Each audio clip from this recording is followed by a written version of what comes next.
Welcome to the Real News Network. Now joining us from Cairo, Egypt, is Sam Husseini. He works for the Institute of Public Accuracy. He's a writer on political affairs, and he's now an activist involved in the 1,000-plus delegation of people from North America that went to Gaza, but are now stuck in Cairo. Thanks, Sam, for joining us. Good to be with you, Paul. So give us some background for people who don't know about this story at all. Start from the beginning. This march, the Gaza Freedom March, is largely composed of Americans, but for example, over the last several days, you've had the French, which are about 300, camped out in front of the French embassy, as well as people from Australia, from Turkey, from some 40 countries, including U.S. writer Alice Walker, Walden Bellow, the anti-corporate globalization prominent leader, and others from around the world. So something like 1,300 people in the delegation you went with. You're in Cairo, and if I understand it correctly, the Egyptian authorities so far have not allowed you to move towards the Gaza border. Have I got it right? Totally prevented us from moving. There were arrangements made with busing companies. They pulled the plug on all of that. That sparked a series of demonstrations here in Cairo. At every turn, the officials here in Cairo immediately marginalize, pen off, and corner the demonstrations.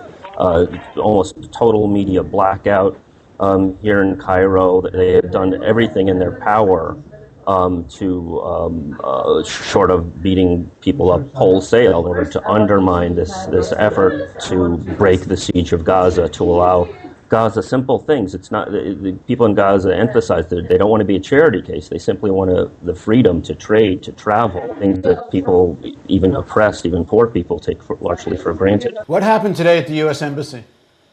Today at the U.S. Embassy, some 30 of us got into the grounds of it. We simply went there to say we want to meet with our embassy officials. We're U.S. citizens and we have a right to meet with embassy officials. So we were immediately penned in with U.S. officials. We later learned. Penned in by whom? By Egyptian authorities or American? By Egyptian authorities. We were outnumbered. Basically, riot police totally surrounded us and penned us in. People tried to stay in an area near the street so that they would be visible to the public at large here, ordinary Egyptians. Several of them were dragged from where the street was to this penned-in area with these bars all around us. I questioned and challenged and have some footage on my blog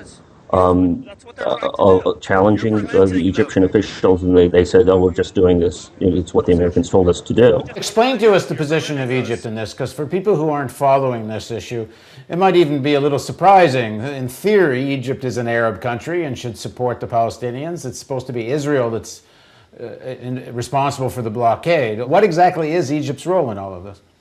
Well, Egypt borders Gaza. Gaza is one side of it is to the sea.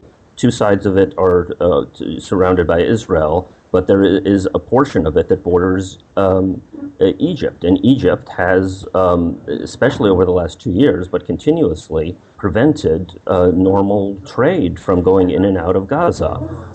They have, in effect, done the dirty work of the Israelis and the United States in terms of allowing humanitarian things in, construction material. I mean, Gaza was bombed a year ago. I mean, right now you have Netanyahu in Cairo on the anniversary of the beginning of the bombing of Gaza. Today, after the embassy protests at the U.S. Embassy, there were protests in downtown Cairo that included several leftist groups in Egypt as well as the international. So you saw a rather striking and unique protest that was very mixed with flags of various countries, Canada, South Africa, countries from around the world as well, but it was dominated by Egyptians denouncing the Mubarak government because they see it as totally complicit in the siege of Gaza, with Netanyahu, the Israeli government, as well as the U.S. government, which is basically backing the whole thing and attempting to tear